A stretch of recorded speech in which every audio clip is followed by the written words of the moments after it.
Assalamualaikum warahmatullahi wabarakatuh semua. Okey, kita bertemu kembali hari ini dalam mata pelajaran sains. Okey, pada mata pelajaran sains yang lalu, cikgu telah membincangkan mengenai kemahiran proses sains.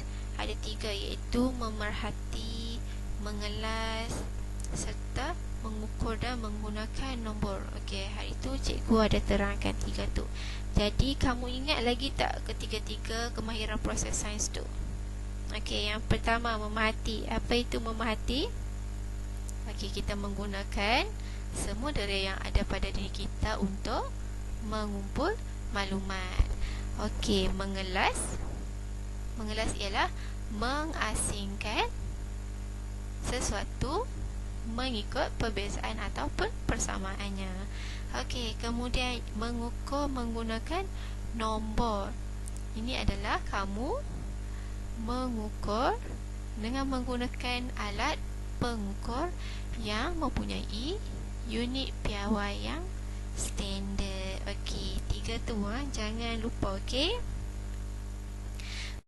Untuk hari ini, kita akan sambung dengan kemahiran proses sains yang seterusnya, iaitu membuat inference. Okey, apa itu membuat inference? Membuat inference ialah kemahiran membuat kesimpulan awal yang munasabah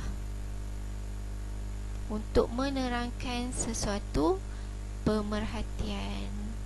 Okey, kat sini maksudnya kamu dah ada pemerhatian, jadi kamu memberi alasan kepada pemerhatian tu. Okey, inference yang kamu buat tu tidak semestinya benar. Mungkin inference yang kamu buat tu salah, mungkin inference yang kamu buat tu adalah betul. Okey, inference ni maksudnya kamu memberi alasan yang logik ataupun alasan yang munasabah kepada pemerhatian yang telah kamu buat. Yang tu maksud inference. Okey, inference ni kan cikgu kata membuat kesimpulan awal tadi. Okey, bila kamu ada pemerhatian, kemudian ada penerangan, barulah akan terjadi kesimpulan awal.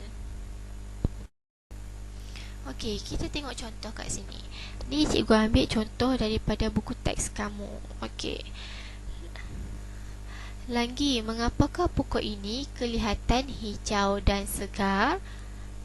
Mungkin pokok ini disiram dengan air setiap hari, kata Langgi. Okey, kemudian kawannya kata, mungkin juga pokok ini telah diberi baja yang mencukupi. Okey, cikgu pun berkata, bagus, kamu telah membuat inference atau kesimpulan awal terhadap pokok ini. Okey, dalam situasi ni, dalam dialog ni, apa pemerhatian? Okey, pemerhatiannya adalah pokok kelihatan hijau dan segar. Okey, Langgi dan kawan dia ni, dia tengok, okey, mereka lihat pokok tu kelihatan hijau dan segar. Itu adalah pemerhatian. Kemudian mereka membuat inference. Okey, mereka memberikan alasan kenapa pokok tu kelihatan hijau dan segar. Okey, dia pun kata inference pokok disiram setiap hari. Okey, dan juga pokok diberi baja yang mencukupi. Sebab apa pokok tu nampak hijau dan segar? Sebab mungkin pokok tersebut disiram setiap hari, ataupun mungkin pokok itu diberi baja yang mencukupi. Okey, kemudian tengok, lihat pokok ini pula berwarna kuning. Betul lah, pokok ini juga kelihatan layu.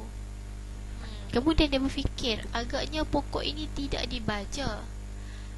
Ataupun dia berkata, agaknya pokok ini tak cukup air. Tanahnya juga nampak kering. Mungkin pokok ini juga telah diserang oleh serangga. Okey, pemerhatian di sini adalah daun pokok berwarna kuning. Okey, murid berdua ini melihat pokok tersebut berwarna kuning. Mereka menggunakan dari penglihatan mereka untuk melihat keadaan pokok tersebut. Itu pemerhatian yang mereka boleh buat. Okey, kemudian mereka memberi inference bahawa pokok tidak dibaja. Mungkin pokok tersebut warna kuning kerana tidak dibaja, ataupun mungkin pokok tersebut berwarna kuning kerana diserang oleh serangga.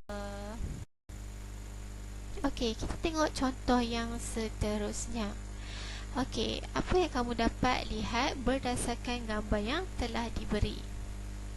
Okey, dalam gambar ni kamu dapat lihat ada kereta kan? Okey, kemudian kereta ini mengeluarkan asap dari depan. Okey, kamu boleh membuat pemerhatian bahawa kereta itu berasap. Okey, apa inference yang kamu boleh buat? Apa alasan yang boleh kamu bagi kenapa kereta itu berasap? Okey, kamu boleh katakan inference-nya adalah kerana enjin kereta panas. Okey, kereta tersebut berasap kerana enjin kereta panas. Okey, itu adalah membuat inference. Okey, kita masuk yang seterusnya, iaitu kemahiran proses sains meramal. Okey, kemahiran proses sains meramal adalah kemahiran membuat jangkaan tentang sesuatu peristiwa yang berlaku. Kamu menjangkakan apa yang akan berlaku pada sesuatu peristiwa tersebut. Okey, selalunya ramalan kamu mestilah berdasarkan pemerhatian, pengalaman lalu, berdasarkan data ataupun pola. Okey, ramalan juga kita boleh buat lebih daripada satu ramalan. Okey, sebagai contoh. Okey, cuba kamu tengok kat sini ada gambar dua pelajar memain bola sepak. Okey, mereka bermain bola sepak. Okey, soalan di situ, apakah ramalan kamu terhadap pergerakan bola tersebut? Okey, kat sini kamu boleh membuat lebih dari satu ramalan. Okey, ramalan pertama, apa yang kamu dapat ramalkan apabila pelajar yang memakai baju merah ini menendang bola? Okey, kemungkinan bola tersebut akan masuk ke dalam gol. Okey, itu ramalan pertama. Okey, ramalan yang kedua, kamu boleh juga katakan bahawa kemungkinan bola tersebut akan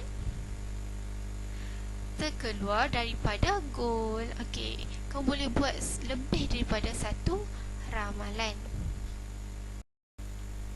Okey, tengok contoh kat sini. Okey, cikgu ada satu turutan nombor 2, nombor 2, 4, 6 dan juga X.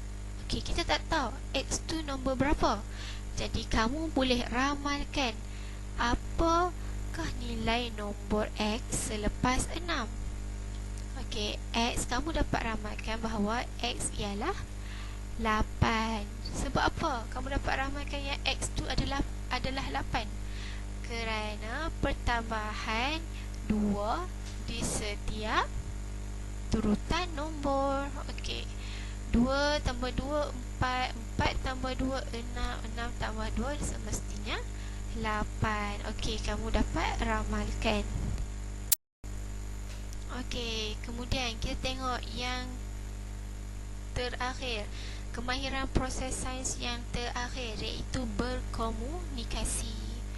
Kemahiran berkomunikasi ialah kemahiran memberikan penerangan tentang tindakan, objek atau peristiwa menggunakan perkataan atau simbol grafik. Okey, simbol grafik seperti apa? Seperti jadual, graf, rajah ataupun model. Okey, berkomunikasi ni macam kita lah, kita manusia. Macam mana kita berkomunikasi dengan kawan-kawan kita yang lain? Kita bercakap. Okey, itu cara kita berkomunikasi. Tapi kalau dalam eksperimen, kita tak boleh bercakap, betul tak? Okey, kalau kita ada satu eksperimen, kita macam mana kita nak sampaikan maklumat tu kepada semua orang yang tengok eksperimen tu? Okey, kita boleh sampaikan melalui perkataan ataupun melalui simbol grafik. Okey, ni adalah contoh simbol grafik bagi graf.